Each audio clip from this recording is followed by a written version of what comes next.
Hi, welcome back to our channel.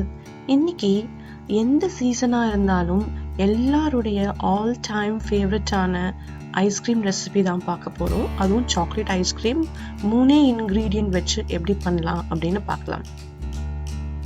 என்கிட்ட kitchen eight stand mixer இருக்கிறதுனால நான் அதை எடுத்திருக்கேன்.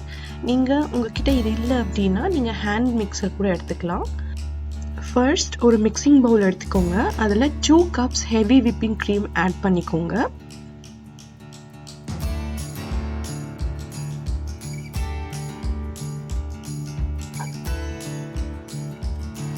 இப்போ அந்த ஹெவி விப்பிங் க்ரீமை நல்லா பீட் பண்ணிக்கோங்க. எந்த அளவுக்கு பீட் பண்ணணும் அப்படின்னா அந்த க்ரீம் நல்லா ஸ்டிஃப் ஆகுற வரைக்கும் நல்லா பீட் பண்ணிக்கோங்க.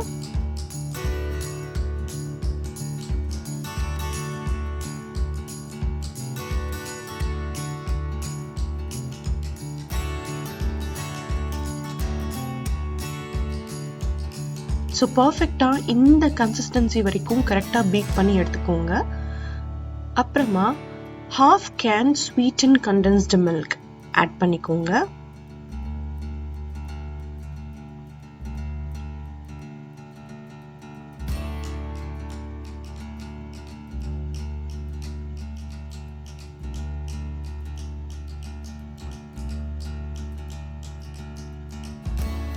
கால் கப் cocoa powder.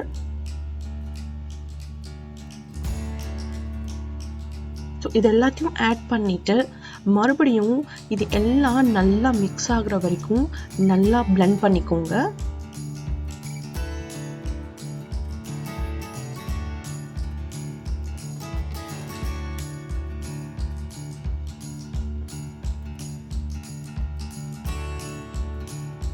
ஸோ இப்போ எல்லாத்துமே ஓரளவுக்கு நல்லா மிக்ஸ் ஆயிடுச்சு.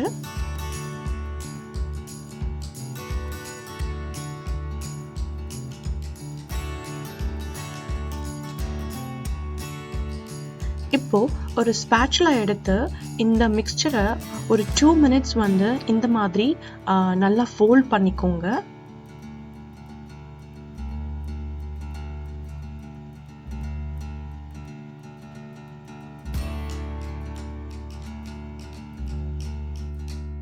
நம்ம மிக்ஸ் பண்ணி வச்சிருக்கிற இந்த இன்க்ரீடியன்ட் எல்லாத்தையும் ஒரு கிளாஸ் பவுல் இல்லை உங்ககிட்ட எந்த கண்டெய்னர் இருக்கோ அந்த கண்டெய்னருக்கு ட்ரான்ஸ்ஃபர் பண்ணி நல்லா லெவல் பண்ணிக்கோங்க.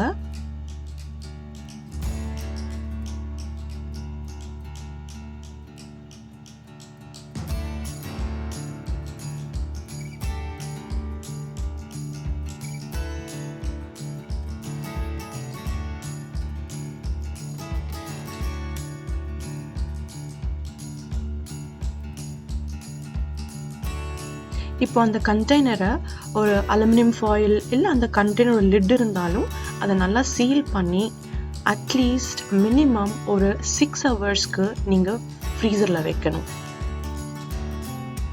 ஸோ 6 hours அப்புறமா நம்மளோட சூப்பரான சாக்லேட் ஐஸ்கிரீம் ரெடி. இந்த ஐஸ்கிரீம் செய்கிறதுக்கு குறைஞ்சது 10 நிமிஷம் கூட ஆகாது. ரொம்ப ஈஸியாக செஞ்சிடலாம். ஏன்னா நம்ம எந்த விதமான ப்ரிசர்வேட்டிவ் எதுவுமே யூஸ் பண்ணல. ஜஸ்ட் 3 இன்க்ரீடியன்ட் தான். ஸோ கண்டிப்பாக இந்த சாக்லேட் ஐஸ்கிரீம் ரெசிபியை ட்ரை பண்ணி பார்த்துட்டு எப்படி இருந்ததுன்னு சொல்லுங்கள். மறக்காமல் சுகன்யா ராமசாமி சேனலுக்கு சப்ஸ்கிரைப் பண்ணுங்கள். தேங்க்யூ.